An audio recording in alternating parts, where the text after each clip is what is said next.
Bienvenue dans cette quatrième partie du chapitre Galaxy XML, pendant laquelle on va voir certaines applications XML. XML, on a vu que tout seul est défini un standard, défini pour des outils, mais ce sont les applications qui le rendent vraiment utile. Les voilà.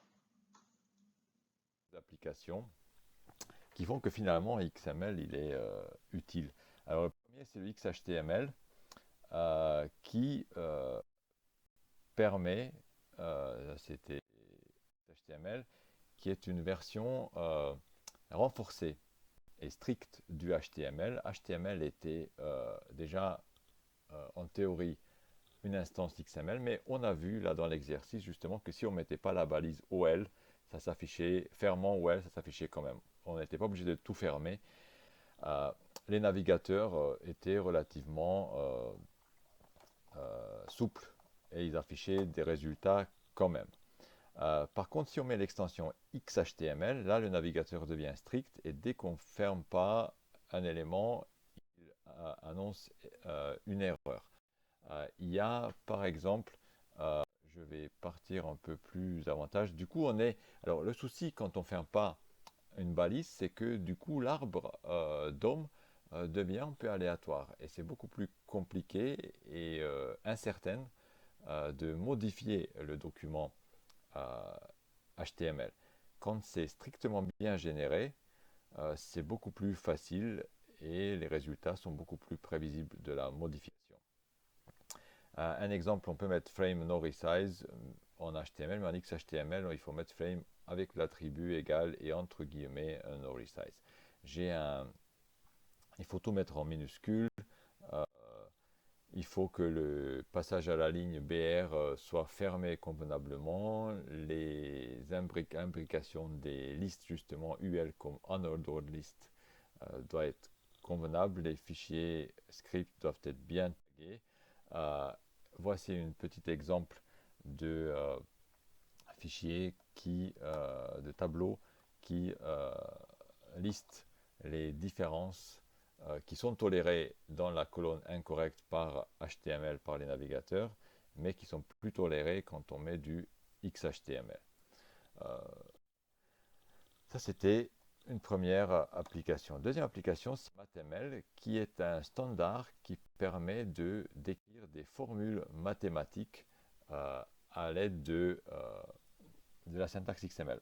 Il y avait avant LaTeX qui permettait de coder la forme de formules mathématiques et de l'afficher en manière vectorielle, mais en HTML, euh, enfin avec un syntaxe XML, on a introduit MathML qui est connu maintenant par les navigateurs. On peut mettre ce bout de code dans un navigateur et ça va afficher l'équation A plus B sur 2 sous forme de Avoir des outils qui compilent, enfin, qui traduisent du LaTeX en HTML et vice-versa. J'ai jamais cherché, mais il doit en avoir. Ah non, non. Ma question, c'est LaTeX qui est compris par le navigateur. Non, LaTeX, c'est quelque chose de complètement indépendant des navigateurs. Ça existait avant le HTML et c'est une manière d'écrire du texte et des documents, mais qui est complètement indépendant des navigateurs. Donc, je ne vais pas passer beaucoup de temps là-dessus parce que le temps file, mais je vais vous montrer simplement.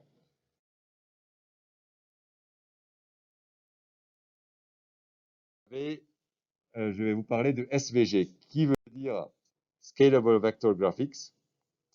Donc, c'est des graphiques vectoriels qui permet de afficher des dessins dans des pages web avec un syntaxe XML. Et beaucoup de pages web que vous utilisez ont du SVG derrière. Ça permet de faire des dessins, mais aussi de gérer des effets d'animation, de gérer des interactions avec l'utilisateur, et tout ça avec un syntaxe XML et interprétable nativement par le navigateur. Donc, par exemple, on met une balise SVG et ensuite on fait une courbe Bézier, on précise un type de remplissage. Ça a cette tête-là. G, c'est le graphique. SVG, c'est ce qu'il faut mettre dans la page HTML. On peut mettre même une balise des métadonnées comme le titre. On peut mettre des identifiants. Comme ça, on peut le récupérer avec du DOM directement. On peut avoir un certain nombre de balises de métadonnées. On précise des groupes. On a des liens. On peut faire des lignes, des courbes, des arcs, des segments, des rectangles, des polygones, et on peut ensuite déformer tous ces groupes de différentes manières. On peut mettre du texte autour sur une courbe ou un chemin. On peut préciser le remplissage avec des couleurs unies ou dégradées ou images. Beaucoup de suites. Après SVG, quelques mots sur RDF. RDF, c'est Resource Description Framework. C'est la base du web sémantique. Vous allez avoir un gros projet en 4 livres dessus. Donc, je ne vais pas trop rentrer dans les détails, mais ça représente des connaissances sous forme de triplés. Alors, il y a un sujet, un prédicat et un objet. Et cela peut se répéter. Un objet peut être un sujet d'une autre triplé et ainsi de suite. Un triplet même peut être un objet d'un autre triplet.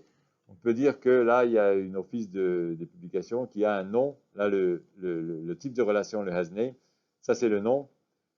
Là, c'est l'URL.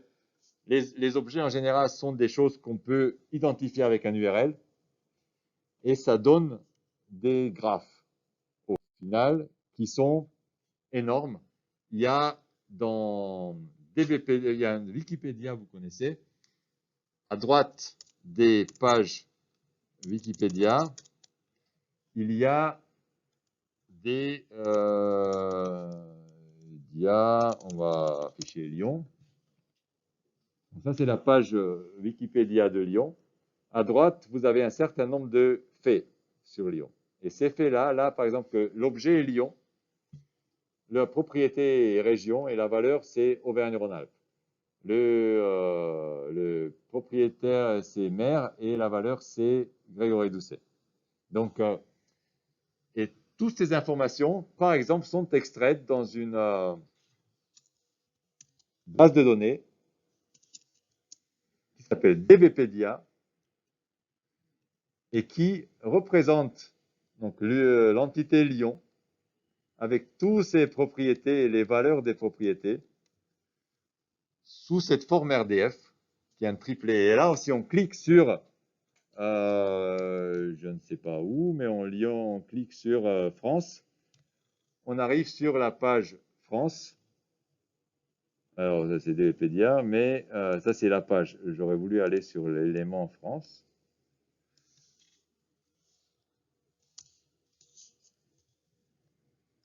Non, j'appuie DBpedia France.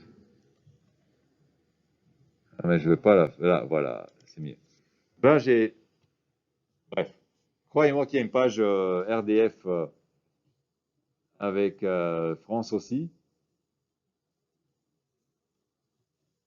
Pas. Et ça donne un immense graphe avec toutes les informations qui sont sur Wikipédia. Il y a un langage de requête qui permet de faire des inférences. Et RDF possède un syntaxe XML aussi. C'est pour ça que j'en parle.